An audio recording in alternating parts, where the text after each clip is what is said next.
A creator named Brittany Hall recently posted a TikTok talking about how good men lose good women. Why couldn't it be when good women lose good men? That title just don't sit right. She basically described the current dynamic of my relationship, and I don't know what to do with it. I can't get it out of my head. Well, the reason it resonated with you because oftentimes we look at social media and a lot of the trauma they're projecting, we tend to internalize it. Instead of viewing things from an observation standpoint, objectively, and with a little bit of critique, we'll take on everything they're saying and hang on to every word and say, this is just like my relationship. At the same time, it ain't 100% the entirety of your relationship, but some of the things they're saying is kind of relatable to you. But we'll take it on, and then before we know it, our relationship becomes just like theirs because we take it on. Then we tend to take on the characteristics and the verbiage, all of those stuff, and then it become the person that you're with. They begin to become unrecognizable at some point.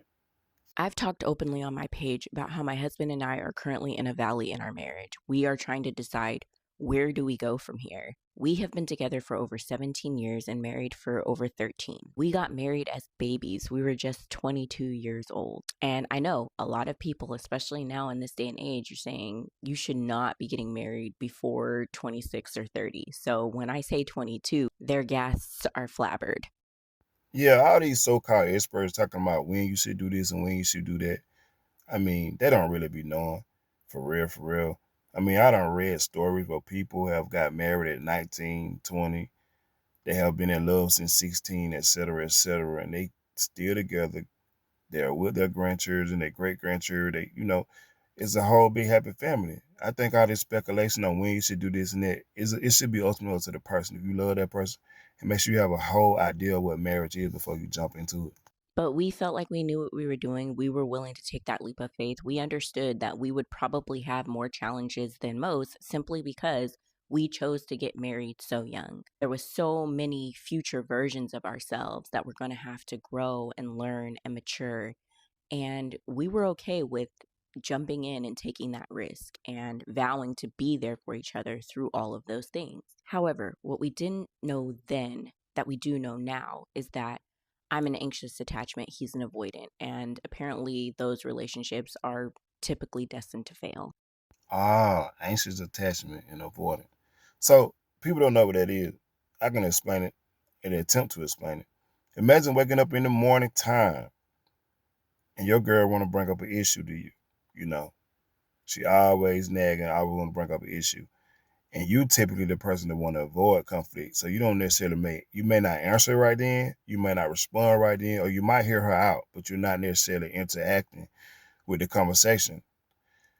You might be a person that may want to bring it up later on when everything is a lot more calmer, so both of you can get an understanding and both of you can listen. Basically, what an anxious attachment is that every little thing that happened, they're gonna be anxious about it. They gotta acknowledge, they gotta speak on it. They're gonna talk about it till they're blue in the face. They're gonna go on and on and on. And you being an avoidant for the simple fact you want peace in your life. You don't necessarily want to deal with certain things. You just, go along and be peaceful, your own little self, and later on, you may bring it back up. Now, you may not bring it back up later on. You might be the type of avoidant to where you just avoid conflicts altogether. You might get to the point where you pretend like things don't exist that far bad around you. So that'll be bad. But what happened is a lot of people get on social media and they hear these so-called philosophers. I call them TikTok philosophers, and they bring up all these different titles for things that people don't necessarily know what to call them that they have going on, and they begin to take on these titles, and they feel like, well, after they take on the titles, they gotta then act them out. They're gonna act them out in their life, the relationships, and everything else. And then you ask them a question like, why are you so naggy? Well, I'm an anxious attachment. Oh, why are you so quiet? Oh, well, I'm an avoidant. I'm an introvert. I'm this and that. Although those things are true and those titles exist, what we need not to do is quit attaching ourselves to every title that's being put out by somebody who trauma dumping on you through TikTok, and live and be the person that your person have met so the relationship can continue to flourish. When we take on these titles, we begin to act like people we begin to act like things that we're not. And your spouse, your boyfriend, girlfriend look at you as unrecognizable anymore. That's the issue. Anyway, y'all see her TikTok on the screen right there. Y'all want to watch the whole video? Go watch it.